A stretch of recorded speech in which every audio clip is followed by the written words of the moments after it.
সহিহ বুখারী শরীফের প্রথম খণ্ডে 28 নম্বর পৃষ্ঠা। হাদিসের কিতাব সমূহের স্তর বিভাগ। হাদিসের কিতাব সমূহকে মোটামুটি ভাবে 5টি স্তর বা তাবাকায় ভাগ হয়েছে। শাহ ওয়ালি উল্লাহ মঈনুদ্দিন দেবলি রাদিয়াল্লাহু আনহু তার হজাতুল্লাহি বাগিদা নামক কিতাবে এরূপ 5 স্তরে ভাগ করেছেন। প্রথম স্তর। এই স্তরে কিতাব সমূহে কেবল সহিহ হাদিস রয়েছে। এই স্তরে কিতাব মাত্র 3টি: মুত্তা ইমাম মালিক, বুখারী শরীফ ও মুসলিম শরীফ। সকল হাদিস বিশেষজ্ঞ এর বিশেষ একমত যে এই 3টা কিতাবে সমস্ত হাদিসই সহিহ। দ্বিতীয় স্তর। এই স্তরে কিতাবগুলো প্রথম স্তরে খুব কাছাকাছি। এই স্তরে কিতাবে সাধারণত সহিহ ও হাসাইদে রয়েছে। জাইফ সাইদ হতে এই কম আছে। নাইস শরীফ, আবু দাউদ শরীফ ও তিরমিজি শরীফ এর স্তরে কিতাব। মুনান, দারমি ও সুন্নাত ইবন মাজাহ এবং শাহ ওয়ালি উল্লাহ রাদিয়াল্লাহু আনহু এর মতে মুনানাদ ইমাম আমাদের এই স্তরে শামিল করা যেতে পারে। এই 2 স্তরের কিতাবের উপরে সকল মহাসুফের ফকিহগণও নির্ভর করে থাকে। তৃতীয় স্তর।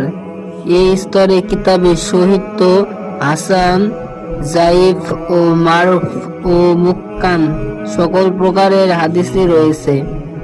মুসনাদ আবি উলাউ আব্দুর রাজ্জাক ও বাইহাকারী ও তাবরি ও তাবরানী রাদিয়াল্লাহু এর কিতাব সমূহে স্তরের অন্তর্ভুক্ত। চতুর্থ স্তর। হাদিস বিশেষজ্ঞের বাছাই ব্যতীত সকলেই কিতাব হাদিস গ্রহণ করা হয় না।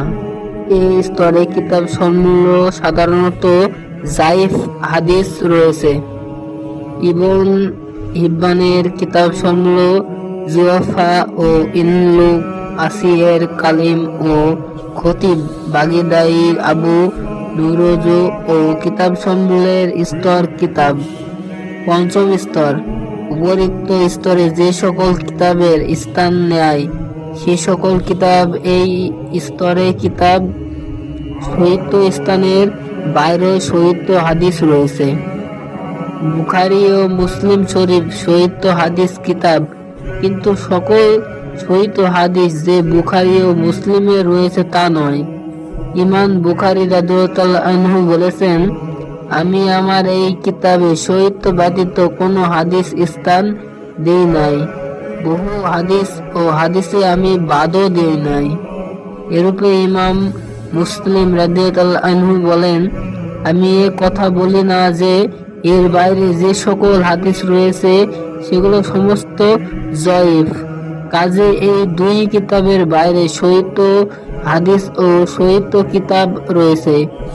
শায়খ আব্দুল হক ও মঈনুদ্দিন দেবলী রাদিয়াল্লাহু আনহু মতে সিহাহ ও সিরাত, মুওয়াত ও ইমাম মালিক ও সুনানাত দারিমি ব্যতীত নিম্নোক্ত কিতাবসমূহে হাদিস যদিও বুখারী ও মুসলিম পর্যায়ে নয়: 1.